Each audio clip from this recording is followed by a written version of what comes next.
Do I have sound on? Oh, Yep. sounds like I do. Good morning. Good morning. And, as Terry mentioned, my dad is up at the river, or Highland Oaks, not Riverside. We tried to get a hold of Riverside about a dozen times to see if they took respite care, but they didn't respond to us for some reason. Anyway, that's a big beside the point, right? Dad's been in hospice care since last June, and I've basically lived with him all that time, so I'm gonna put that in my pocket instead of try to get back on my belt.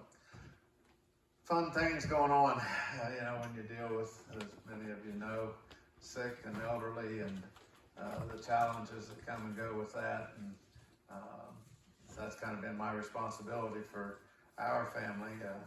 That's just thinking of a lot of things that's been already said here. And well, I can tag on that, or I can tag on this. And wait a minute, you got enough sermon to hold on to. So we'll go that route. How about it? We'll just get to preaching. I always have appreciated the opportunity to be out here. Been here a number of times over the years, either your Wednesday night Thanksgiving service or a few times here on Sunday.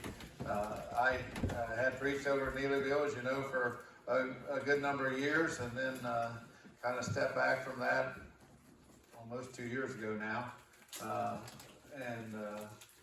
I knew that Dad was going to require more care, and I've had some health issues myself, so it just made sense. But I do look forward to the opportunity every once in a while to get to speak. I'll be down at Lowell next week, Lord willing, and I was there a couple of times in February. Is there in process of looking for a new preacher for them. Rob Tuttle took the camp position, as you know, and I'm sure Rob's going to do great things. Although I did tell Rob, I said, I don't know about your sanity. Because Rob and I played basketball together in high school, and he's a year ahead of me, so I really questioned his sanity. He said, well, don't you want to come and be a camp director one week? And I said, let me think about that now. That's about how long it took. So, anyway, I do appreciate the opportunity to speak. Before we get started this morning, I want to ask you to do something. And then I'm going to start talking about some other things, and I want you to be thinking about what I'm asking you to do here for a few minutes. In your mind, think about one word, how you would describe yourself. If somebody said, one word, describe yourself. Okay. I picked out a song this morning. We're not singing. But if you want to turn to number 204 to look at it, it's Rock of Ages. And that was one thing that always told me. Sherry, when she'd play the piano and I had to be the one to announce the songs, she'd say, announce the song and step way back from the mic.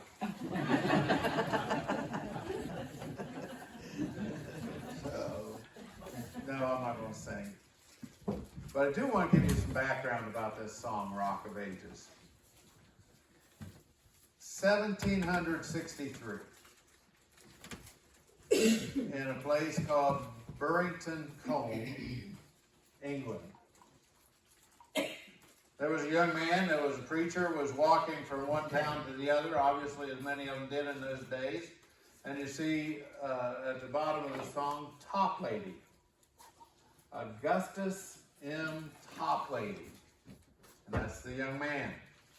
And he was going from one place to the other, as I said, near Somerset County, England, and he had a preaching engagement, and suddenly a severe storm came.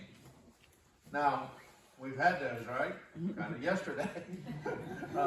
It was more rain and thunder and lightning rather than the wind that we had, but a severe storm came, and in that area there's, if you can imagine, a high hill and a outgrowth of rock cascading down. We have some of those around. And I kind of visualized as I was reading about this, the slip down near